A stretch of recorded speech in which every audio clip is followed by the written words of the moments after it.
Train, কোনো সমস্যা নেই। ঠিক আছে।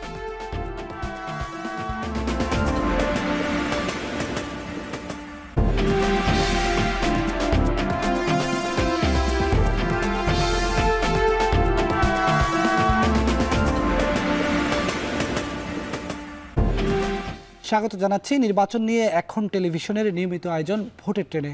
আজকের পর্বে আপনাদের সঙ্গে আছি আমি বেলায়েত হোসেন। দর্শক, আজ থেকে নতুন করে নতুন উদ্যমে শুরু হলো ভোটের ট্রেন, নতুন আঙ্গিকে।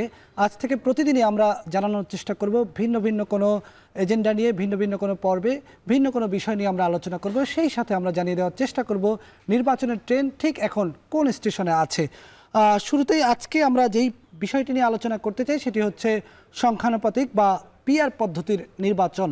পিআর পদ্ধতির নির্বাচন নিয়ে জানবো, তবে প্রান্তিক মানুষ পিআর পদ্ধতি নিয়ে কি বলছেন, তাদের ভাবনা কি, তারা পিআর পদ্ধতি কতটুকু বুঝেন, পিআর পদ্ধতি নিয়ে তাদের কতটুকু ধারণা আছে সেই সম্পর্কে আমরা জানবো। ময়মনসিংহ থেকে আমাদের সহকর্মী হারুনুর রশিদ, তিনি আমাদেরকে জানাবেন প্রান্তিক মানুষের পিআর পদ্ধতি নিয়ে ভাবনা। নির্বাচন মানেই জয় পরাজয়ের নানা হিসেব নিকেশ, আলোচনা সমালোচনা আর নানা যুক্তিতর্কের নানা বয়ান। ভোটের মাঠে জয় পেতে রয়েছে প্রাণান্তকর চেষ্টা, কিন্তু এই জয় পরাজয়ের হিসাব নিকাশ পাল্টে যেতে পারে সংখ্যানুপাতিক প্রতিনিধিত্ব বা পিআর পদ্ধতিতে, যেখানে একটি দল 100% ভোট পেয়েও জাতীয় সংসদে 1/3 আসন অর্থাৎ 3টি আসন পেতে পারে। সাম্প্রতিক সময়ে এই পিআর পদ্ধতি রয়েছে দারুণ আলোচনায়। পক্ষে বিপক্ষে আলোচনা জারি রেখেছে রাজনৈতিক দলগুলোও, কিন্তু সাধারণ ভোটাররা এই পিআর পদ্ধতি নিয়ে কি ভাবছেন চলুন জেনে আসি তাদের বয়ানেই। আমরা একটু জানতে চাই যে সাম্প্রতিক সময়ে যে পিআর পদ্ধতি নিয়ে আলোচনা হচ্ছে, তো এই পিআর পদ্ধতি বা সংখ্যানুপাতিক প্রতিনিধিত্ব নিয়ে আপনাদের কি ভাবনা? পিআর পদ্ধতিতে আপনি যেভাবে প্রত্যেকটা দলের অংশগ্রহণকে নিশ্চিত করতে পারবেন, এবং বিশেষ করে যারা মার্জিনালাইজ সংখ্যালঘু বা আমাদের যারা পাহাড়ি জনগোষ্ঠী আছে তাদের অংশগ্রহণ যেমন আপনারা নিশ্চিত করতে পারবেন, কিন্তু সরাসরি ভোটের ক্ষেত্রে সেই অংশগ্রহণটা হয়তো নিশ্চিত নাও হতে পারে। আমাদের দেশের যে মূল ব্লাড যে ভোটাররা, এই ভোটাররা তো মোর দেন 70% আনকনসিয়াস। তো এখানে সচেতনতা না করেই হঠাৎ করে যদি এটা হওয়া পিআর পদ্ধতি যদি ইন্ট্রোডিউস করা যায়, সেই ক্ষেত্রে একটা নেগেটিভ ফল হওয়ার উপক্রম আছে। আর একটা হচ্ছে যে এটা উচ্চ কক্ষে যদি কিছু রিপ্রেজেন্টেশন থাকে, তাহলে পরে সেটা হবে কি কিছুটা সিদ্ধান্তের ক্ষেত্রে হয়তো একটা চেক অ্যান্ড ব্যালেন্স থাকতে পারে। এখন কিছু জানি না, এখন শুনতেছি, এটা বুঝে আমি কিছু বুঝিও না। এখন আমাদের নির্বাচন হবে, ভালো সুস্থ নির্বাচন যদি হয়, যে পাস করবো সেটাই তাকে আমি ভোট দিব। পিআর সম্বন্ধে আসলে আমার আইডিয়া নাই, ওইটা জানি না ঠিক মতো না। এমনি আর কি ইলেকশন সুষ্ঠুভাবে হোক, ভোট যাতে দিতে পারি ভালোভাবে। পিআর টিআর বুঝি না, ওগুলা আমরা চাই দেশে সুষ্ঠু নির্বাচন। সুষ্ঠু নির্বাচনের মাধ্যমে সরকার হবে, আমরা তারে যোগ্য প্রার্থীরে ভোট দিয়ে আমরা নির্বাচিত করব। বিশেষজ্ঞ অনেকের মতে সংখ্যানুপাতিক প্রতিনিধিত্ব বা পিআর পদ্ধতিতে নির্বাচন অনুষ্ঠিত হলে প্রাধান্য পাবে প্রত্যেক ভোটারের মতামত। এবার দেখা যাক তরুণরা এই পিআর পদ্ধতি নিয়ে কি ভাবছেন। পিআর পদ্ধতি বাংলাদেশের প্রেক্ষাপটে একদমই নতুন। আমাদের দেশের যে গণতান্ত্রিকভাবে যে ভোটটা হতো সরাসরি, এটার একটু বিপরীতে ভিন্ন ধারার। এটা ভালো, তবে বাংলাদেশের জনগণের প্রেক্ষিতে বা বাংলাদেশের সংখ্যাগরিষ্ঠ মানুষের জন্য ভালো হয় এর এগেনস্টে। পিআর পদ্ধতি আমাদের জন্য এখনই অ্যাপ্লিকেবল না প্রপারলি। তো এর মাধ্যমে দেখা যাচ্ছে যে ছোট ছোট রাজনৈতিক দলগুলা সুযোগ পাবে সামনে। আগে দেখা যেত কি যে বড় বড় যে রাজনৈতিক দলগুলো আছে শুধুমাত্র তারাই সংসদে যাওয়ার সুযোগ পেত। বর্তমানে বাংলাদেশে অনেকগুলো রাজনৈতিক দল নির্বাচনে যুক্ত হয়েছে। তো পিআর পদ্ধতিতে নির্বাচন হলে তারা যদি 1%ও ভোট পায়, তারা কিন্তু সংসদে যেতে পারবে। তো সেই ক্ষেত্রে যেই সরকারই নির্বাচিত হোক না হোক, যেই সরকারই নির্বাচিত হোক, তাদের বিরুদ্ধে কথা বলার জন্য কিন্তু সংসদে আমরা একজন প্রার্থী পাচ্ছি। পিআর পদ্ধতি সম্পর্কে রাজনৈতিক দলগুলো যতটা সরব, জনগণের মধ্যে ততটা আলোচনায় নেই। বিশেষ করে প্রান্তিক সাধারণ মানুষের এ সম্পর্কে কোনো ধারণাই নেই। যারা পিআর সম্পর্কে জানেন তাদেরও পক্ষে বিপক্ষে রয়েছে নানা যুক্তি, নানা মত। তবে ভোটারদের প্রত্যাশা যেভাবেই হোক, ভোট হোক স্বস্তির, ভোট হোক নিজেদের জনপ্রতিনিধি নির্বাচন করার একমাত্র মাধ্যম। সহকর্মী হারুনুর রশিদ ঠিক যেইখানে শেষ করেছিলেন তিনি বলছিলেন যে পিআর পদ্ধতি নিয়ে প্রান্তিক মানুষের খুব তেমন একটা ধারণা নেই। আমরা একটি ধারণা দেখাতে চাই যে আসলে পিআর পদ্ধতিতে নির্বাচন আসলে কিভাবে হয় এবং সেখানে কিভাবে জনপ্রতিনিধিত্ব নিশ্চিত হয়। একটি নমুনা আমরা এখানে প্রদর্শন করেছি। সেটিতে আমরা যদি ধরে নিই যে বাংলাদেশের মোট ভোটার সংখ্যা প্রায় 12 কোটি, মোট সংসদীয় আসন 300টি। এখানে প্রতি 1% ভোটের জন্য 3টি করে আসন পাবে প্রত্যেকটি দল, অর্থাৎ 1% কোনো দল ভোট পেলেই সেই দল 3টি আসন পাবে।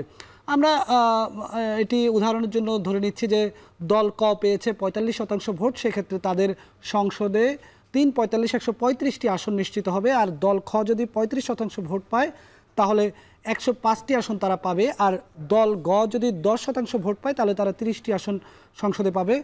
দল ঘ 5% ভোট পেলে 15টি আসন তারা সংসদে পাবে। আর দল উ 4% ভোট পেলে 12টি আসন তারা সংসদে নিশ্চিত করতে পারবে। আর সর্বশেষ 1% ভোট যদি কোনো দল পায় সেক্ষেত্রে তারা সংসদে 3টি আসন পাবে। যদিও এটি নিম্নকক্ষের একটি ধারণা দিলাম আমরা, যদিও বাংলাদেশে সর্বশেষ ঐক্যমত্য কমিশনের যেই আলোচনা হয়েছে সেই ঐক্যমত্য কমিশন আলোচনা অনুযায়ী উচ্চকক্ষে অর্থাৎ 100টি যে সংসদীয় আসনের উচ্চকক্ষ গঠিত হবে সেখানে পিআর পদ্ধতিতে প্রতিনিধিত্ব নির্বাচিত হবে। আমরা পিআর পদ্ধতি বিশ্বের কোন কোন দেশে কি অবস্থায় আছে আমরা সেই সম্পর্কে একটু ধারণা নিতে চাই।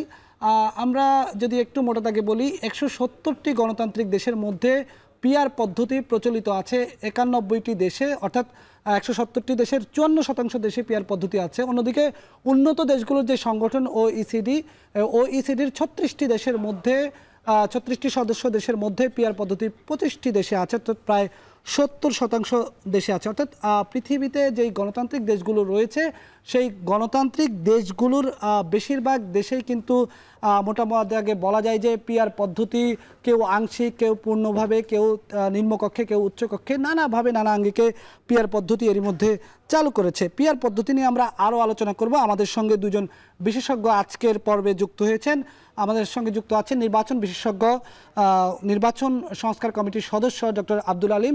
একই সঙ্গে আমাদের সঙ্গে আছেন রাষ্ট্রবিজ্ঞানী, ঢাকা বিশ্ববিদ্যালয়ের রাষ্ট্রবিজ্ঞান বিভাগের অধ্যাপক কাজী মাহবুবুর রহমান। আপনাদের দুজনকে স্বাগত জানাচ্ছি ভোটের ট্রেনের আজকের পর্বে। আপনারা নিশ্চয়ই দেখছিলেন যে এতক্ষণ পর্যন্ত আমরা সংখ্যানুপাতিক বা পিআর পদ্ধতি নিয়ে আলোচনা করছি। আমি শুরুতেই একটু নির্বাচন বিশ্লেষক, আমরা একটু দুইটি অ্যাঙ্গেল থেকে একটু জানার চেষ্টা করব। একজন রাষ্ট্রবিজ্ঞানী আমাদের সঙ্গে আছেন, পাশাপাশি নির্বাচন বিশ্লেষক।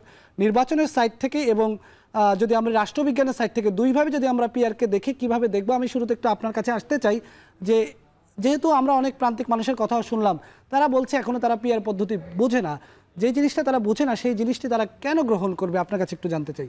ধন্যবাদ।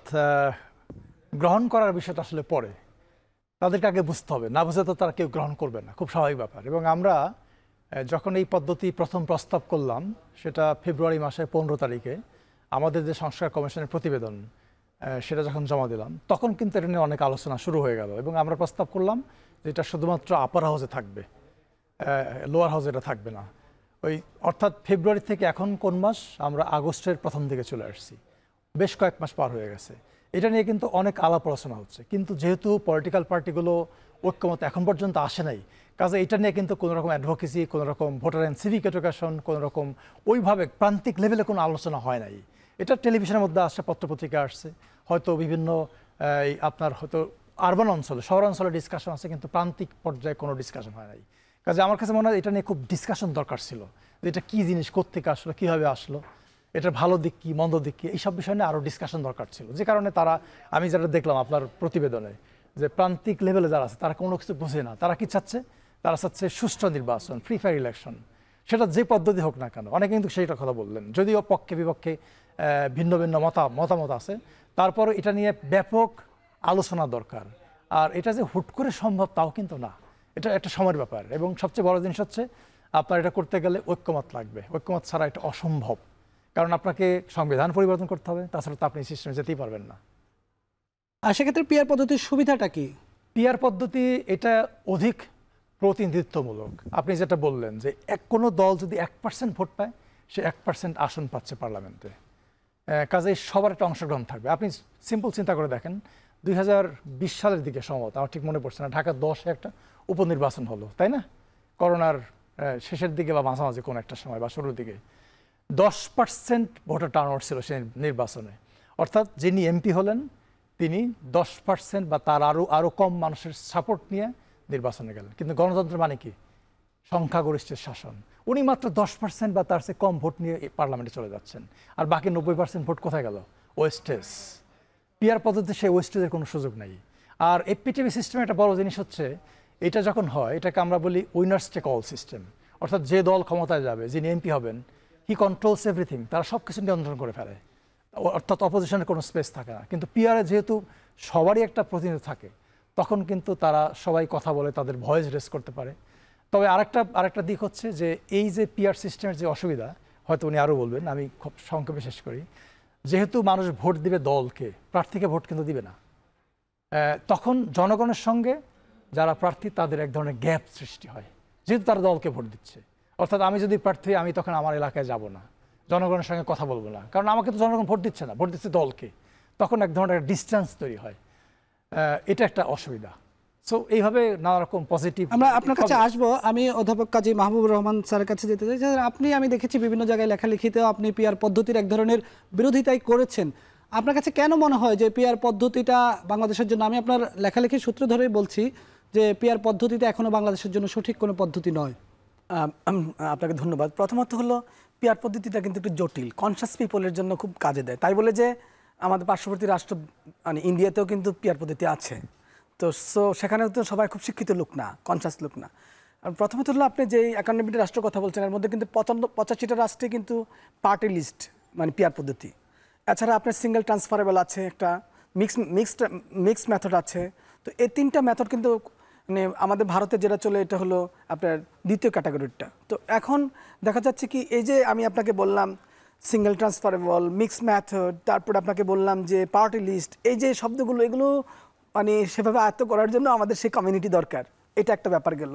দ্বিতীয়ত হলো সাধারণত আমরা দেখেছি কি যুক্তরাষ্ট্রীয় ব্যবস্থাগুলোতে সাধারণত, এর মধ্যে আমি আপনাকে বলেছি যে 85টা দেশে হলো পার্টি লিস্ট সিস্টেম এবং 7টা দেশে হলো মানে মিক্স মেম্বার যেটাকে বলেছি, আর 4টা দেশে হলো আপনার আমরা যেটা মানে লাস্টে যেটা আমি আপনাকে বললাম।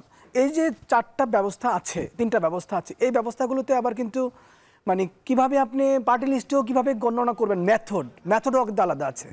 তো এই যে মেথডের জটিলতা, পদ্ধতির মানে প্রক্রিয়া, ভোট গণনার প্রক্রিয়ার জটিলতা, এগুলো যেমন ইউরোপিয়ান ইউনিয়নে কিন্তু প্রফেশনাল সিস্টেম, মানে ইউরোপিয়ান ইউনিয়নের পার্লামেন্টে, আবার আমেরিকাতে কিন্তু উচ্চকক্ষে মানে বন্টন, স্টেট লেভেলে কীভাবে বন্টন হবে কক্ষগুলো, এটা কিন্তু এক ধরনের প্রফেশনাল হয়। তো নানান প্রফেশনাল কিন্তু আছে। এই যে এত প্রফেশনাল ব্যাপারগুলো আছে, সেখানে একটা রাষ্ট্র যেখানে লড়াই করছে এখন নির্বাচনকে সুষ্ঠু করার জন্য, সেখানে তার মধ্যে যদি যেমন ইভিএম আনার কারণে যে জটিলতাগুলো আমাদের তৈরি হলো, এখন যদি আমরা এই প্রক্রিয়াটা এখানে ইন্ট্রোডিউস করি এখনই, আমি সেইটার বিপক্ষে ছিলাম যে এখনই ইন্ট্রোডিউস করার মতো সামর্থ্য রাখে না, এক। দ্বিতীয়ত হলো যে আমি বলতে চাচ্ছি যে যুক্তরাষ্ট্রীয় ব্যবস্থায় বাংলাদেশ যেহেতু ছোট একটা রাষ্ট্র, এককেন্দ্রিক রাষ্ট্র, এবং এখানে আঞ্চলিক দল নাই। আমরা ভারতে কিন্তু অনেক আঞ্চলিক দলের প্রতিনিধি থাকছে না কেন্দ্রে, যে কারণে আঞ্চলিক মানে অঞ্চলগুলোর ক্ষোভ নিরসন করার জন্য অঞ্চলের প্রতিনিধি কেন্দ্রে লাগছে।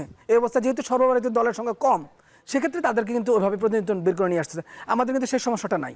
আর তৃতীয়ত হলো যখন আপনি অনেকগুলো পার্টিকে রিপ্রেজেন্ট করতে দিবেন, অংশগ্রহণ যেমন নিশ্চিত হয়, তেমন কিন্তু অনেকগুলো পার্টির মধ্যে কেওয়াজও নিশ্চিত হয়। এবং আমাদের সোসাইটিতে আমরা দেখেছি সবসময় কিন্তু সরকারগুলো ঝুলে থাকার অবস্থা ছিল, যখন আমরা এরকম ওভারহুইলমিং মেজরিটি না পেতাম গত 2টা সরকারের বাদে।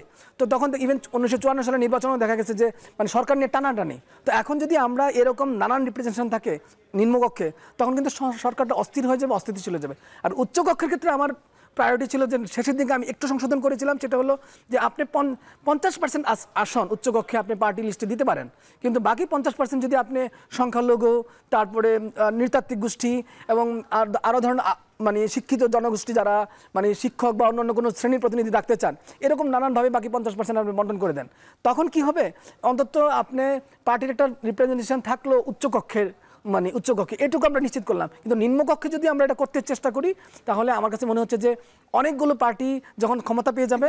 ঐক্যমত্য কমিশন তো এরই মধ্যে নিম্নকক্ষকে ছাড়িয়ে উচ্চকক্ষের মধ্যেই এসেছে, সেই ক্ষেত্রে কোনো প্রশ্ন আছে কিনা? আর আপনি যেটি বলেছেন যে এখন বাংলাদেশ সেটার জন্য প্রস্তুত না, আমার কথা হচ্ছে যে জুলাই বিপ্লবে প্রায় শিক্ষার্থী ছাত্র জনতা জীবন দিল একটি নতুন বন্দোবস্তের জন্য, তাহলে এখন যদি সময় না হয় কখন সময় হবে? এটা ওই সময়ের জন্য না, মানে এখন সময় প্রস্তুত না বলছি ইন দ্য সেন্স দ্যাট মানে পিপলকে ডেমোক্রেটিক ওরিয়েন্টেশনের জন্য প্রস্তুত করা।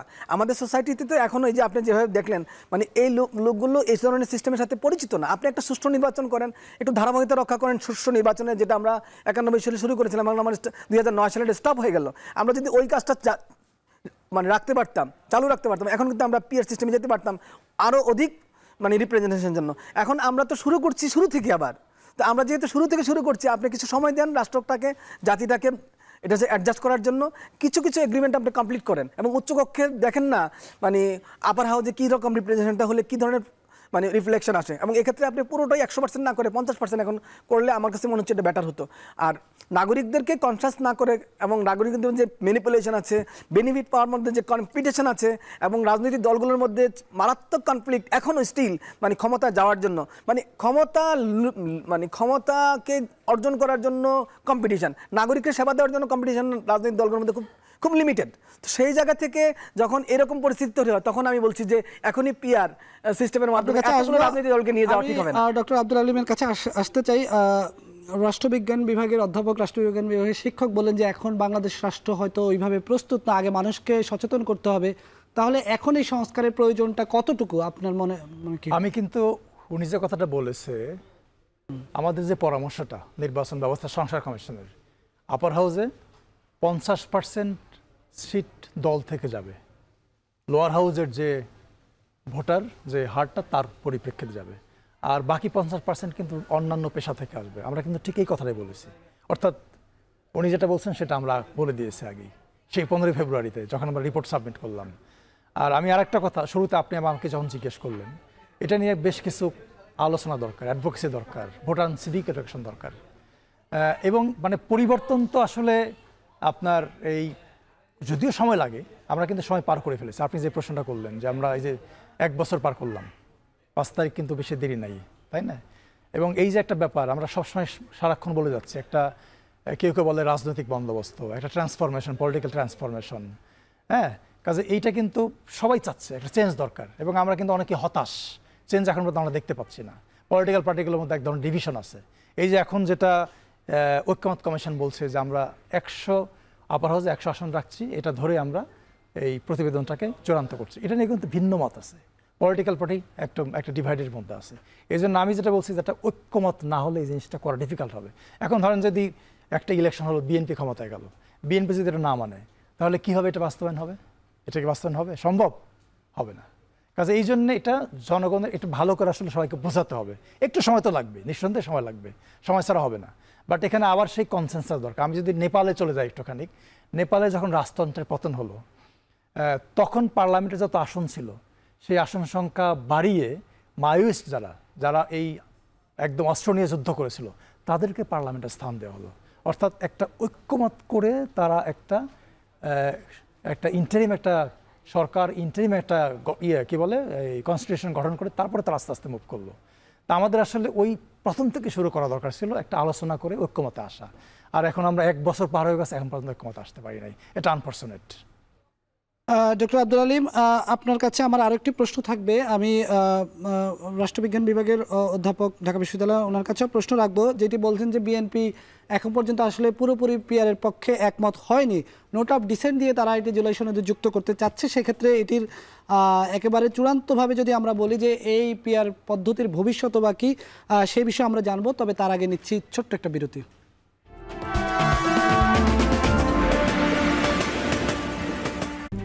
RICL TMX, যুগের পর যুগ স্থাপনা থাকে মজবুত। VRM প্রযুক্তির RICL TMX রড।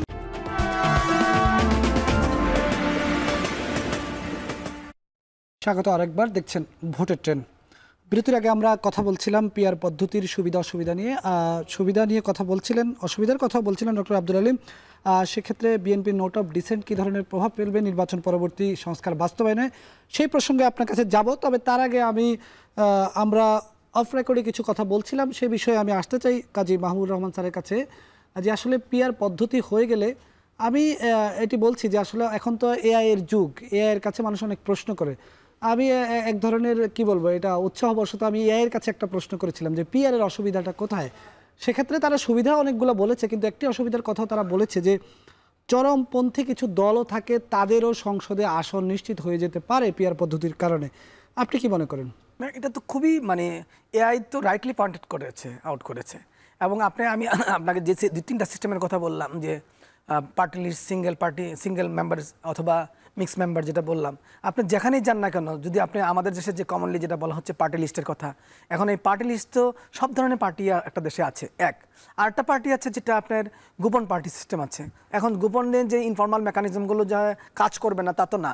এবং যারা জুলাই যোদ্ধা বলে দাবি করছে অথবা যারা এখানে পিআর সিস্টেমে দাবি করছে, এবং তাদের ক্ষেত্রে যে ইউনিটি, তাদের বিরুদ্ধে যারা আছে তাদের যে ইউনিটি, এবং তারা যদি সেক্ষেত্রে অন্য কোনো রাজনৈতিক দল থেকে বা কোনো যে সকল আমরা দেখেছি ব্রাজিলের ক্ষেত্রে দেখেছি যে রাজনৈতিক দল নিষিদ্ধ, তারা তৃতীয় কোনো রাজনৈতিক দলের মাধ্যমে কিন্তু নির্বাচন করেছে এবং সরকার গঠন করেছে। ব্রাজিলে এটা হয়েছে, যাদেরকে সরকার নিষিদ্ধ করেছিল, এবং যারা নির্বাসনে থাকা নেতারা পরবর্তীতে অন্য একটা তৃতীয় দলের তাদের দল যেহেতু নিষিদ্ধ, তারা অন্য একটা দল থেকে নির্বাচন করে কিন্তু তারা জিতে এসেছে। সেক্ষেত্রে এখন নিষিদ্ধ আওয়ামী লীগের কি শুধু আপনি যখনই আমি জাস্ট স্পেসিফিক আমরা টোটালি জায়গাতে কথা বলি যে আপনি ভোট ব্যাংক যাদের আছে প্রপোর্শনাল রিপ্রেজেন্টেশনে পিআর সিস্টেমে, তারাই উইন করবে, এটা কিন্তু আমরা ভাবতে হবে। আরেকটা হলো, এখন যারা জুলাই যোদ্ধা তারা কিন্তু এক ধরনের যে সকল রাজনৈতিক দলগুলো জুলাই কেন্দ্রিক ইনভলভ ছিল তাদের এক ধরনের মোটিভ, এখন কিন্তু তারা আলাদা আলাদাভাবে নির্বাচন করতে চাচ্ছে। তো তাদের যে ভোট ব্যাংকটা এটা কিন্তু বিচ্ছিন্ন হয়ে যাবে। এখানে আরেকটা ভোট ব্যাংক আছে, পিওর সেকুলারিজমের ভোট ব্যাংক। এই যে পিওর সেকুলারিজম যে ভোট ব্যাংক, সেটা কিন্তু রয়ে গেছে অলরেডি। তো সেই সেকুলারিজমের ভোট ব্যাংকটা কতটা বিএনপিতে পড়বে এবং অন্যদের মধ্যে পড়বে কিনা, আমার কাছে মনে হচ্ছে হয়তো কিছু সংখ্যা যদি বিএনপি পায়ও, অন্যরা হয়তো পাওয়ার সম্ভাবনা খুবই কম। এবং এই ভোট ব্যাংকটা হয়তো স্বতন্ত্র প্রার্থীর ক্ষেত্রে বা অন্য কোনো তৃতীয় দলের ক্ষেত্রে চলে যেতে পারে, যদি তারা সেটাকে আপিল করতে পারে কোনোভাবে, অথবা গোপনভাবে ওপেনলি আপিল করতে পারে। তখন কি হবে? তখন তো এই গ্রুপটারও একটা বড় প্রিপারেশন কিন্তু যদি দুই হাউজে করেন, এক হাউজে করেন, সেখানে থাকবে। তো সেই কারণে আসলে আপনাদের আগে ক্লিয়ার হওয়া দরকার যে আপনি আসলে কি চান এবং কিভাবে চান। বাংলাদেশের মতো পরিস্থিতিতে যে গণঅভ্যুত্থান হলো, এখানে এই গণঅভ্যুত্থানের কারণে কিন্তু একটা শত্রু মিত্রতা তৈরি হয়েছে, নো ডাউট। এবং এই শত্রু মিত্রতার মধ্য থেকে আপনি পিআর মাধ্যমে আপনার উপকার কতটা হবে বা আপনার সুবিধা কতটা হবে, অন্যদের কতটা সুবিধা হবে, এটা কিন্তু রাজনৈতিক ইন্টারেস্টের ব্যাপার। আরেকটা ব্যাপার হলো জাতীয় ইন্টারেস্টের ব্যাপার, যে এই পিআরকে এখানে ইন্ট্রোডিউস করার মধ্যে দিয়ে নাগরিকের কি সুবিধা হবে। তো নাগরিক যদি আরেকটা হাউস তৈরি হয়, সেখানে আপনি নতুন করে 100 লোক পাইলেন, ধরেন আপনি নিচে আপনার 300 লোক আছে, 300 লোক নিয়ে কিন্তু আমরা একটা মারাত্মক বার্ডেনে থাকি, কারণ 300 লোকের মধ্যে 100টা লোকে পাওয়া যায় নানান ধরনের মাস্তানির সাথে ইনভলভ। তো তারা এমনি আমাদের দেশটাকে অরাজকতার মধ্যে ফেলে দেয়। এখানে আবার যদি ওই 100টা লোকের মধ্যে 30টা লোক মাস্তান ঢুকে পড়ে, তাহলে কিন্তু 130টা হয়ে গেল, বার্ডেন বেড়ে গেল। আমার কথা হলো, আপনি যেখানে আপনার লোয়ার হাউসে ইফেক্টিভলি কাজ করে না, এখানে আপনি একটা আপার হাউস তৈরি করতেছেন, সেখানে আপার হাউসে সব রাজনৈতিক দল নিয়ে যাচ্ছেন। আগে একটা রাজনৈতিক দল ক্ষমতা থাকলে 5 টাকা চাঁদা চেয়েছে, এখন যদি 3টা রাজনৈতিক দল ক্ষমতায় থাকে তাহলে 15 টাকা চাঁদা চাইবে, তখন তো নাগরিকের বার্ডেনটা বেড়ে যাবে। আমি দেখতেছি আপনার যদি রাজনৈতিক ব্যবস্থা কলুষিত না, দূষণমুক্ত না হয়, আপনি যদি নির্বাচনী ব্যবস্থাকে দূষণমুক্ত করতে না পারেন, আপনি যদি পেশিশক্ত মুক্ত করতে না পারেন, আপনার যদি ইলেকট্রাল সিস্টেম কার্যকর না হয়, আপনার যদি পার্লামেন্টকে ওয়ার্কেবল করতে না পারেন, আপনি যদি রাজনৈতিক ব্যবস্থাকে, সরকারকে মানুষের কাছে পৌঁছে দেওয়ার মতো মেকানিজম তৈরি না করতে পারেন, এই ধরনের পিআর সিস্টেম করার ফলে আমার কাছে মনে হচ্ছে কি অশুভ শক্তির রাহু আর অনেক বেড়ে যেতে পারে। তখন কিন্তু আমরা দেখব পলিটিক্যাল পার্টির মধ্যে প্রায়ই কনফ্লিক্ট, এবং তারা প্রত্যেকে মোর অর লেস পাওয়ারফুল, এবং তারা সমাজের মধ্যে অস্থিরতা তৈরি করছে, রাজনৈতিক ব্যবস্থার মধ্যে অস্থিরতা তৈরি করছে। সেই জায়গা থেকে আমি বলছি যে আমাদের ইতিহাস বলছে না যে আমরা কোঅপারেট করি, আমাদের ইতিহাস বলছে আমরা একে অপরের সাথে কনফ্লিক্ট করি। এবং স্টিল যারা জুলাইকে কেন্দ্র করে ইনভলভ ছিলেন রাজনৈতিক দল, দেখেন তাদের মধ্যে কী পরিমাণ কনফ্লিক্ট, এবং একে অপরকে কীভাবে সমাজের কাছেও ছোট করে দিচ্ছে, এবং এক ন্যূনতম রেসপেক্টও কিন্তু অনেকে রক্ষা করছে না। এই অবস্থায় যারা এখানে কেন পাওয়ারটা দৃশ্যমান না, যখন আপনি পার্লামেন্টে যাবেন তখন পাওয়ারটা দৃশ্যমান, তখন আমার 5টা সিট আছে, আপনার 10টা সিট আছে, আরেকজনের 8টা সিট আছে, তখন তো আমার চেষ্টাই থাকবে আপনি যারা 10টা সিট আছে তাকে কলুষিত করে কিভাবে আমি আমার ওই জায়গায় যেতে পারি। এই যে একটা পাওয়ারের প্রতি যে আমাদের কঠিন আগ্রহ, ব্যাপক আগ্রহ। এই আগ্রহটা আমাদের রাজনৈতিক দলগুলোকে মিসলিড করে ফেলে কিনা, এবং তখন আমাদের সংসদগুলো আরও অকার্যকর হয়ে যায় কিনা, নাগরিকরা আরও জিম্মি হয়ে যায় কিনা, এই ভয় থেকে আমি বলছি আর বেশি মাস্তান না নিয়ে এসে মোটামুটি যেই মাস্তানগুলো এখন আসে তাদের মধ্যে থেকে যদি আমরা কিছু ভালো লোক নিয়ে আসতে পারি, আমরা কিছু সার্ভিস দেই, মোটামুটি সার্ভিস দেওয়া শুরু করি। আমরা এখনই এতটা ভিশন হয়ে গেছে, এতটা অ্যাম্বিশাস রাষ্ট্র যে এখনই মনে হচ্ছে বাংলাদেশকে একটা স্ক্যান্ডিনেভিয়ান ডেমোক্রেটিক কান্ট্রি বানিয়ে ফেলবে। এটা তো হয় না ভাই, অল্প সময় আস্তে আস্তে ধীরে ধীরে এগোতে হয়। আমরা যেই 9টা ইস্যুতে একমত হয়েছি, আপাতত 9টা বা 19টা ইস্যু যেটা বলা হচ্ছে এখন, আমরা ওইগুলো ইমপ্লিমেন্ট করি না, তারপরে আস্তে আস্তে আমরা আরও বাড়াবো। কিন্তু আমরা তো এখনো ট্রেনে উঠতেই পারি নাই, নির্বাচনের মাধ্যমে গণতন্ত্রণে ঘটাতে পারি নাই, কিন্তু আপনি এখন আশা করতেছেন বাংলাদেশকে কত বেশি সেবা দেওয়া যায়। যে জিনিসটা বুঝলাম, অর্থাৎ আমরা আওয়ামী লীগের নাম ধরেই বলি, আমরা আসলে যেহেতু আওয়ামী লীগ বিগত 3টি সংসদে তারা সরকার ছিল, সেক্ষেত্রে আপনি যেটা বলছেন যে আসলে নানাভাবে উদাহরণ দিয়ে বলছেন ব্রাজিলে একটি নিষিদ্ধ দল সরকার গঠন পর্যন্ত করে ফেলেছে, সেক্ষেত্রে আওয়ামী লীগের কোনো সম্ভাবনা আছে কিনা, এই পিআর পদ্ধতির মাধ্যমে আওয়ামী লীগ কোনো সুবিধা পাবে কিনা? এখন যে আওয়ামী লীগের সাথে জোট তো ছিল জাতীয় পার্টির, কঠিন জোট ছিল, সুতরাং জাতীয় পার্টির সাথে আওয়ামী লীগের জোট ভেঙে গেছে তা তো বলা যায় না, এবং জাতীয় পার্টিকেও তো মানে জুলাই যোদ্ধারা অন্যভাবে দেখছেন বা সরকার অন্যভাবে দেখছে, এই নিয়ে আলোচনা তারা আসতে পারছে, এই নিয়ে আলোচনা হচ্ছে। এখন যদি জাতীয় পার্টিকে আপনি নির্বাচনে অ্যালাউ করেন, না করবেন বা কিভাবে, এর নিয়ে তো আপনার কোনো প্রক্রিয়া মেকানিজম কি হয়েছে বা আইনগত কোনো ভিত্তি আছে কি?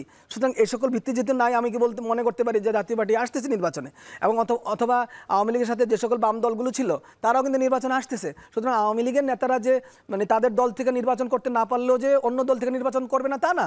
তো সুতরাং আওয়ামী লীগের তো একটা সেকুলারিজমের ভিত্তিতে একটা ভালো ভোট আছে এবং স্টিল আছে। আমি অবশ্যই মনে করি এখনও মানে সেকুলারিজমের পক্ষে, অ্যাটলিস্ট আমি এভাবে যদি বলি যে ধর্মনিরপেক্ষতার পক্ষে একটা গ্রুপ আছে, তো তারা তো তাদের ভোট ব্যাংক দেওয়ার সময় একটা চয়েস করবে, তো সেই চয়েসটা তাদের কি কোনো ইসলামিক দল হবে নাকি আরেকটা দল অন্য দল হবে? সেই আপনার কাছে আবার আসবো ডক্টর আব্দুল আলিম, আপনার কাছে একটু আসতে চাই যে আসলে কাজী মাহমুদুর রহমান স্যার যেটি বলছিলেন যে আসলে চরমপন্থা সুযোগ পেয়ে যেতে পারে বা এই চাঁদাবাজ মাস্তানির আরও একটা ক্ষেত্র তৈরি হতে পারে, আপনি কি?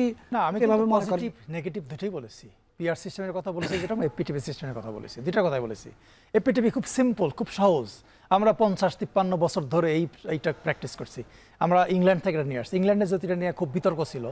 ইংল্যান্ডে বোধহয় একটা প্রতিষ্ঠান আছে ইলেকট্রাল রিফর্ম সোসাইটি, ওরা একবার খুব ভয়েস রেস করেছিল কিছু লোকদেরকে নিয়ে যে আমরা এই যে সিস্টেমটা আছে এপিটিভ system, this is not democracy, আমরা পিআরে যেতে চাই। এটা নিয়ে অনেক অ্যাডভোকেসি, অনেক ভয়েস রেস করেছে, তারপরে ইংল্যান্ড এই সিস্টেমে কিন্তু যায় নাই।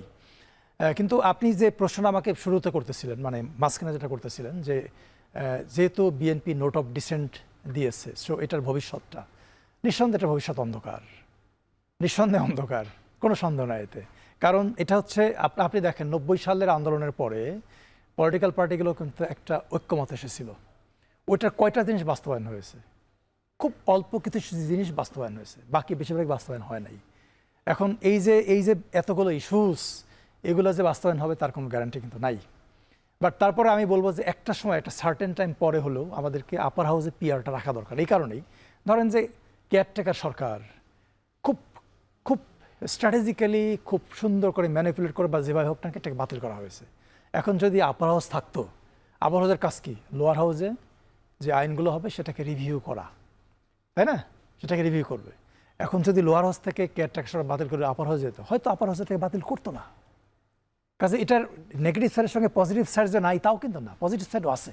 বাট এটা হচ্ছে ডেমোক্রেটিক একটা কালচার, প্র্যাকটিসটা লাগবে। আমরা যদি কোনো কিছু বিশ্বাস না করি তাহলে কোনো সিস্টেমই কাজ করবে না।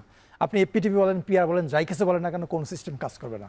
এবং পিআর সিস্টেমটার পজিটিভনেসের কারণে বেশ কয়েকটা দেশ কিন্তু ফার্স্ট দ্য পোস্ট সিস্টেম থেকে পিআরে চলে গেছে, যেমন দক্ষিণ আফ্রিকা, তাদের দেশে একসময় এপিটিভি সিস্টেম ছিল। রুয়ান্ডা, তাদের দেশে এরকম সিস্টেম ছিল, তারা এটা কনভার্ট করে ফেলেছে। সো তারা মনে করে যে এটা অধিক গণতান্ত্রিক প্রক্রিয়া, বাট এটা রিস্কও আছে। বাট এই জন্যেই আসলে এটা আমি আবার সেই পুরোনো কথা যাচ্ছি, ঐক্যমত লাগবে, ঐক্যমত ছাড়াই কাজটা করা সম্ভব। সেক্ষেত্রে যেটি বলছিলাম, বিএনপির প্রসঙ্গটা আসছে, ওই প্রসঙ্গে আরেকটু বলতে চাই যে বিএনপি যেহেতু বলছে যে তারা নোট অফ ডিসেন্ট দিচ্ছে, এখানে ভবিষ্যৎ নাই বলছেন, তাহলে এই জুলাই সনদের আসলে মানে কি? এই জুলাই সনদে যে বিষয়গুলো অন্তর্ভুক্ত হবে সেগুলো যারা নোট অফ ডিসেন্ট দিবে, আমরা স্বাভাবিকভাবে নানাভাবেই দেখছি বিএনপি এখন একটা বড় দল। অনেকেই বলছেন, যদিও নির্বাচনের আগে এই ধরনের কথা বলারও সুযোগ নেই, যে হয়তো বিএনপি সরকার গঠন করতে যাচ্ছে যদি নির্বাচন হয়। আমি আবারও বলছি যে এটি হয়তো বলার সুযোগ নেই, কিন্তু যেহেতু মানুষের মধ্যে এই ধরনের একটি কথা আছে, সেক্ষেত্রে এই জুলাই সনদেরও বা ভবিষ্যৎটা কোথায় না, এখন এটা জুলাই সনদ একটা বিষয় নাই, শুধুমাত্র পিআর সিস্টেম বা আপার হস্ত না, অন্য অনেক ইস্যু আছে যেগুলোতে পলিটিক্যাল পার্টির মধ্যে ঐক্যমত আছে, সেইগুলো বাস্তবায়ন শুরু করা হবে। আপনি সিম্পলি চিন্তা করে দেখেন যে কিছু কাজ কিন্তু শুরু হয়ে গেছে। ইলেকশন কমিশন কিছু কাজ শুরু করে দিয়েছে best on the recommendation of the election সংসদ কমিশন বলেন বা ঐক্যমত কমিশন বলেন, কাজ তো কিছুটা শুরু হয়ে গেছে। কাজেই অ্যাটলিস্ট কিছু একটা তো হবে, একদম যে হবে না তা তো না। শুধুমাত্র পিআরের জন্য তার সব থেমে থাকবে না, কিছু কাজ নিঃসন্দেহে হবে। কাজে আমরা ওই যে জায়গাগুলো নিয়ে অ্যাটলিস্ট আশাবাদী হতে চাই, যে জিনিসগুলোতে পলিটিক্যাল পার্টিগুলো ঐক্যমত আছে অ্যাটলিস্ট ওইগুলো খুব তাড়াতাড়ি বাস্তবায়ন করা দরকার। এবং এটা আপনি নিশ্চয়ই জানেন যে কোনো দল বলছে যে 2 বছরের একটা টাইমলাইন থাকতে হবে, এটাকে একটা আইনি কাঠামোর মধ্যে ফেলতে হবে, এরকম একটা প্রেশারও কিন্তু আছে। অর্থাৎ তারা চাচ্ছে এটাকে সিরিয়াসলি বাস্তবায়ন করার জন্য। সো কাজেই আমার কাছে মনে হচ্ছে যে কিছু একটা নিঃসন্দেহে হবে, সবগুলো না হলেও কিছু বাস্তবায়ন হবে। আমরা এই বিষয়ে আরও আলোচনা করতে চাই। সংখ্যানুপাতিক নির্বাচন নিয়ে আমরা কথা বলছিলাম, আমাদের সঙ্গে যুক্ত আছেন একজন নির্বাচন বিশ্লেষক এবং একজন রাষ্ট্রবিজ্ঞানী।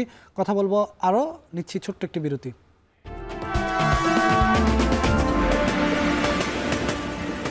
স্বাগত আরেকবার, দেখছেন ভোটের ট্রেন।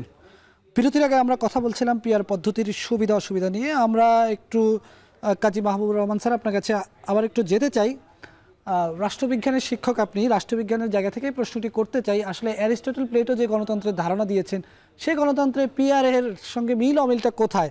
আমরা আগে ছোটবেলায় শুনতাম যে, আমি আমার বাবার মুখে অনেকবার শুনেছি যে বাজার কমিটি নির্বাচনে তিনি পছন্দের প্রার্থীকে ভোট দিচ্ছেন না, কারণ ভোটটা পচে যাবে বলে। এই যে ভোট পচে যাওয়ার একটা শঙ্কা আছে যে এখন প্রচলিত পদ্ধতিতে বাংলাদেশে, পিআরে তো ভোট পচে যাওয়ার কোনো সংখ্যাটা একেবারে কম। তো সেই ক্ষেত্রে পিআরের সুবিধা অসুবিধা বা। আপনাকে ধন্যবাদ। কিন্তু দুঃখজনক যে অ্যারিস্টটল এবং প্লেটো তারা কেউই কিন্তু এই গণতন্ত্রের পক্ষে ছিলেন না। মানে একজন তো সর্বাত্মকবাদী রাষ্ট্র, প্লেটো তো সর্বাত্মকবাদী রাষ্ট্র, টোটালিটিয়ান প্রতিষ্ঠা করেছিলেন। আর অ্যারিস্টটল তো মধ্যপন্থা রাষ্ট্র কথা বলছেন, পলিটির কথা বলছেন, বেস্ট শাসন। এবং উনি বলেছেন ডেমোক্রেসি হলো সবচেয়ে খারাপ শাসন। তো এখন কারণ ওটা হলো সিটি স্টেটের ভিত্তিতে এই ধরনের চিন্তা ভাবনা হয়েছে, তখন তো নাগরিক সংখ্যা অল্প, সুতরাং তারা চিন্তা করেছেন মাত্র মানে নাগরিক হওয়ার জন্য সবাই নাগরিক হতে পারে না, সব মানুষ নাগরিক না। একটা দেশে যারা বসবাস করে তাদের মধ্যে অল্প কিছু লোককে তারা নাগরিক মনে করতেন। তো সেই জায়গাতে কিন্তু তাদের এই মানে সরকারের পলিটিক্যাল রেজিমটা, সরকারি ব্যবস্থাটাকে তারা চিন্তা করেছেন। তো সেখানে আপনার এই ডেমোক্রেসির জায়গা ছিল না। তো এখন আমরা ডেমোক্রেসিকে নিয়ে আসছি, বিশেষ করে আপনি ধরেন ডেমোক্রেসির এক্সপানশন তো হয়েছে সেকেন্ড ওয়ার্ল্ড ওয়ারের পর থেকে। এর আগ পর্যন্ত কিন্তু democracy day by day develop করেছে, কিন্তু ডেমোক্রেসি যে একটা সিস্টেম অফ গভর্নমেন্ট, এইটা কিন্তু সর্বশেষ চূড়ান্ত হয়েছে ধরেন আপনি মানে সোভিয়েত রাশিয়ার কলাপসের পরে। এবং সোভিয়েত রাশিয়ার যখন কলাপস হলো তখন কিন্তু আমেরিকান স্কলাররা বলার শুরু করলো ডেমোক্রেসির একটা ডেভেলপমেন্ট তো পিআর, সেটাকে কেন আমরা ডিফেন্ড করতে পারবো? মানে ডিফেন্ড করতে পারে না। ডেমোক্রেসির ডেভেলপমেন্ট অবশ্যই পিআর, কিন্তু ডিফেন্ড করতে পারছেন না। কোথায় ডিফেন্ড করতে পারছেন, কিন্তু আপনি আপনার সিস্টেম অনুযায়ী ডিফেন্ড করতে পারছেন না। তাই বলে যে মানে পিআর সিস্টেম কিন্তু নতুন সংযোজন, সুতরাং মানে ডেমোক্রেসির লিমিটেশনকে কভার করার জন্য এটা। সো এটা মানে ডিফেন্ড করা যাচ্ছে। কিন্তু আমার বক্তব্য হলো বাংলাদেশ যেহেতু যুক্তরাষ্ট্রের ব্যবস্থা না, এখানে যেহেতু রাজনৈতিক দল অসংখ্য, এবং দেখা যাচ্ছে কি জুলাই বিপ্লবের কারণে রাজনৈতিক দল কিন্তু এক ধারার অলমোস্ট হয়ে আছে। তো এই অবস্থায় যদি সমাজের মধ্যে অন্য কোনো ধারা লিপ্ত থাকে, সেই ধারাটা কিভাবে চিন্তা করছে রাজনৈতিক ব্যবস্থাটাকে, সেটা কিন্তু এখন আমাদের কাছে ক্লিয়ার না। পরবর্তী নির্বাচন হলে কিন্তু এটা ক্লিয়ার হবে, এবং ওই নির্বাচন ব্যবস্থাটাকে কিভাবে সুষ্ঠু গ্রহণযোগ্য করা হবে, এবং নির্বাচন ব্যবস্থাটাকে আবার সুষ্ঠু করার পাশাপাশি কিন্তু একটা চ্যালেঞ্জ আছে এখানে, অন্য একটা চ্যালেঞ্জ আছে। যে চ্যালেঞ্জটা কি, সেটা হলো জুলাইকে কেন্দ্র করে যে অবস্থা তৈরি হয়েছে, সেই অবস্থাটা কিভাবে চেক দিচ্ছেন আপনি। তো এই সব কিছু মিলিয়ে কিন্তু পিআরের চ্যালেঞ্জটা আপনার থেকে যাচ্ছে। আমি আরেকটা কথা বলি আপনাকে, যে বিএনপি একটা অভিজ্ঞ রাজনৈতিক দল, দীর্ঘদিন সে কাজ করছে, এবং তার কিন্তু প্রায় এমনিই তো প্রায় 50 বছর হয়ে গেছে প্রায়, সে এখানে কাজ করছে, 3-4 বার ক্ষমতায় ছিল। এই সকল কারণে কিন্তু মানে বিএনপির যে চিন্তা চেতনাগুলো হয়, সেগুলো মানে আমি বলছি অন্যদের যে ইমেচিউর তা না, বিএনপির ক্ষেত্রে আমি আশা করি ম্যাচিউর চিন্তা চেতনা আসে, কারণ সে তার হোমওয়ার্ক বেশি হয়, তার ডেস্ক ওয়ার্ক বেশি হয়, তার উপরের লেভেলে নানান ধরনের স্ট্রাকচার আছে, তো এবং অনেক এক্সপার্ট লোক আছে, অনেক মানে এক্সপিরিয়েন্স লোক আছে অনেক সময়। তো তারাই নানানভাবে চুলচেরা বিশ্লেষণ করে, তাদের অভিজ্ঞতা থেকে সেটা রিফ্লেকশন ঘটে। এবং আমি আপনাকে বলি 54 সালের নির্বাচনের পরে যে অস্থিরতা তৈরি হয়েছিল সরকার গঠনের ক্ষেত্রে, সেইটার জন্য ফিরে না আসে। এবং আজকে একটা প্রশ্ন করেছিলাম যে ভোট পচে যাওয়ার যে সংস্কৃতির কথা আমরা জানতাম শুনতাম, অর্থাৎ আমি যদি ধরি একটি সংসদীয় আসনে ধরি যদি আমরা 1 লক্ষ ভোটার আছে, সেখানে 50,000 একটি ভোট যিনি পেয়ে যাচ্ছেন তিনি নির্বাচিত হয়ে আসছেন, তার সেই জনগণরা সেই ভোটারদের জনপ্রতিনিধি তারা পাচ্ছেন, কিন্তু ৪৯,৯৯৯ জন যেই পরাজিত, তাদেরকে আমরা কেন পরাজিত বা বলবো, বা তাদের প্রতিনিধি কোথায়, কিভাবে নিশ্চিত হবে? মানে এটা তো আমাদের ভোটিং সিস্টেমের মানে লিমিটেশন। আপনি তো আসলেই কোন সিস্টেমে সবাইকে রিপ্রেজেন্ট করতে পারবেন না। ইভেন পিআরএও কিন্তু লিমিটেশনটাকে দূর করতে হলে তো ইভেন পিআরএও না, পিআরএও কিন্তু এই লিমিটেশন আছে। সকল রাজনৈতিক দল কি রিপ্রেজেন্ট করতে পারবে যারা 1% নিচে পাবে? আমি আপনাকে প্রশ্ন করলাম, যারা 1% নিচে পাবে, আপনি তো একটা শতাংশ ঠিক করে দিচ্ছেন। এখানে বাংলাদেশে 100টা রাজনৈতিক দল আছে, এর মধ্যে দেখা যায় 5টা রাজনৈতিক দল রিপ্রেজেন্ট করবে, বাকি 95টা রাজনৈতিক দল কিন্তু রিপ্রেজেন্ট করতে পারবে না। ইভেন আপনাকে আমি বলি, আজকে যে আপনি ঐক্যমত্য কমিশনে 38টা দল নিয়েছেন, এই 38টা দলের মধ্যে কয়টা দল সংসদে আসন পাবে, 1% ভোট পাবে? আপনি দেখবেন কিন্তু 38টা আসনের মধ্যে কিন্তু 38টা দলের মধ্যে কিন্তু 5টা দলও 1% ভোট পাবে না। মানে এর মধ্যে 32টা দলে 1%-এর নিচে কম ভোট পাবে। তখন এই 32টা দল কি আজকে তো ঐক্যমত্য কমিশনে তারা গিয়েছে, তারা স্বাক্ষর করেছে, তাদের কিন্তু টিক দেওয়া হয়েছে। মানে মানে বলা হচ্ছে 28টা দল একমত, 32টা দল একমত, 30টা দল একমত, মানে ওয়েটেড ভোট কিন্তু সেম আজকে ঐক্যমত্য কমিশনে।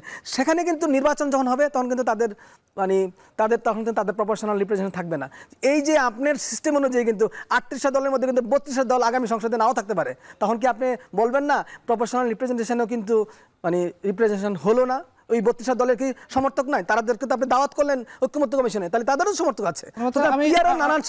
আমি একটু আপনার কাছে ডক্টর আব্দুল আলিম আপনার কাছে একটু আসতে চাই যে আসলে পিআর পদ্ধতি নিয়ে আমরা কথা বলছি, কিন্তু পিআর পদ্ধতিতে প্রার্থী আসলে কিভাবে হয়? আমরা নানা ধরনের প্রার্থীর কথা শুনে থাকি, বিশেষ করে যদি আমরা বলি ক্লোজ লিস্ট, ওপেন লিস্ট, তারপরে আরেকটি আছে হচ্ছে মিক্সড মেম্বার একটা লিস্ট আছে। তো এই জায়গাগুলোতে কিভাবে প্রার্থী রাজনৈতিক দলগুলো তাদের প্রার্থী তালিকা কিভাবে প্রকাশ করবে, সেটা কি তারা গোপনে রাখবে নাকি তারা প্রকাশ করবে? আবার পিআর হলে, যদিও এখন আপার হাউসে পিআরের কথা বলা হচ্ছে, যদি নিম্নকক্ষে পিআর হতো তাহলে তো যিনি সরকার প্রধান হবেন বা যিনি রাষ্ট্রপ্রধান হবেন তার নির্বাচনটাকে, সেই পদের নির্বাচনটাকে আলাদা করে করতে হতো। এই বিষয়ে কি বলবেন? না, এটা একটুখানি উনি বলেছে, পিআর আসলে নানা রকম হতে পারে। আপনার closed PR, open PR, single transferable, নানা রকম পিআর আছে। আর এটা সবচেয়ে বেশি হচ্ছে লিস্ট পিআরটা সারা দুনিয়াতে বেশি প্রচলিত, সবচেয়ে বেশি দেশে এটা প্র্যাকটিস করা হয়। তো এখানে যেটা হয়, আপনার একটা পলিটিক্যাল পার্টিগুলো একটা লিস্ট প্রকাশ করে, এটা গোপন থাকে না, প্রকাশ করে দেয়। যে ধরেন যে দল 300 আসন আছে, 300 আসনে তারা 300 প্রার্থীর একটা তালিকা জনগণের সামনে প্রকাশ করে দিল যে আমরা যদি 300 আসনে জিতি তাহলে এই 300 এই ব্যক্তি আমাদের পার্লামেন্টে যাবে, এটা প্রকাশ করে দিল। মানুষ ভোট দিচ্ছে দলকে, তখন কিন্তু প্রার্থীকে ভোট দিচ্ছে, যেটা আমরা আগে আলাপ করেছি। সেই দল যদি 300 আসনে পায় তাহলে ওই 300 চলে যাবে। আর যদি মনে করেন একটা দল 50% ভোট পাইলো, তাহলে কত আসন হচ্ছে? 150টা আসন হচ্ছে, তাই না? তখন ওখান থেকে 150 টাকা নেবে। তবে এখানে একটা ব্যাপার আছে, ধরেন একটা কম্পিটিশনও থাকতে পারে, যে দল হয়তো কাউকে নিতে চাচ্ছে না বা কোন একজনের হয়তো প্রচুর টাকা পয়সা আছে, সে দলকে কিন্তু তখন আবার কিনে ফেলতে পারে, যে আমি নিচের দিকে আছি, আমার নামটা নিচের দিকে আছে, আমি হয়তো টাকা পয়সা দিয়ে উপরের দিকে চলে যাব, এই সম্ভাবনাও কিন্তু আছে। সো প্রসেসটা হচ্ছে এই। আবার একই সঙ্গে যদি আমি এটার সঙ্গে তুলনা করি, এখনকার যে সিস্টেমটা ফার্স্ট পাস্ট পোস্ট সিস্টেম, এখানে কি হচ্ছে, একজন প্রার্থী মনোনয়ন নেওয়ার জন্য কিন্তু দলকে অনেক ক্ষেত্রে টাকা দিচ্ছে। এটা তো আমাদের প্র্যাকটিস আছে, তাই না? অনেক উদাহরণ আমরা দেখেছি। সো এটা এইভাবে আসলে একটা ভালো দিক মন্দ দিক দুটোই আছে। এই জন্য আমি যেটা বলি যে আসলে গণতান্ত্রিক যে কালচারটা, এটা ডেভেলপ না করলে কোনো সিস্টেমই সুন্দরভাবে বাংলাদেশে কাজ করবে না। সেক্ষেত্রে একটা প্রশ্ন আমি করতে চাই যে আসলে স্যারের সঙ্গে এটা নিয়ে আলোচনা করছিলাম যে আসলে আমরা যদি ধরি যে একটি বড় দল 200টি আসনে জিতে সে 45% ভোট পেল, আর 45% ভোটকে যদি আমরা ধরি যে সে 3টি করে আসন প্রতি শতাংশের জন্য, তাহলে সে 135টা আসন পাচ্ছে, তাহলে সে কেন 75 আসন লস করবে? সে কেন এটা মেনে নিবে? অর্থাৎ ফার্স্ট পাস দ্য পোস্ট সিস্টেমের কথা বলছেন তো? হ্যাঁ, এখন এটা তো সিস্টেম থাকে, তো মানতেই হবে। এখন যে সিস্টেম আমরা আছি, আপনি ধরেন যে 2018 ইলেকশন, লাস্ট ইলেকশন যেখানে বিএনপি ছিল, বিএনপি ওই নির্বাচনে 13% ভোট পেয়েছিল আমার যতটুকু মনে পড়ে। আসন পেয়েছিল কটা? 6টা। অর্থাৎ 13% ভোট পেয়ে তারা আসন পেল 6টা। কিন্তু যদি আপনি পিআর সিস্টেম থাকতো তখন তারা কি পেত? 39টা আসন পেত, তাই না? কাজে পুরো সিস্টেমটা কিন্তু এলোমেলো হতো। আপনি 2018 নির্বাচন দেখেন, 91 নির্বাচন দেখেন, সব কিছু এলোমেলো হয়ে যেত। কাজে এখন যে সিস্টেম আছে এটা আপনাকে মানতে হবে, এপিডিপি থাকলে এটা মানতে হবে। ধন্যবাদ আপনাদের দুজনকে আমাদের ভোটে ট্রেনের আজকের পর্বে যুক্ত হওয়ার জন্য। দর্শক, আমরা আলোচনা করছিলাম সংখ্যানুপাতিক ভোটের পদ্ধতি নিয়ে। এই ছিল আমাদের আজকের আয়োজন। আগামী দিনে নতুন কোনো বিষয় নিয়ে হাজির হব। সে পর্যন্ত সাথে থাকার জন্য ধন্যবাদ।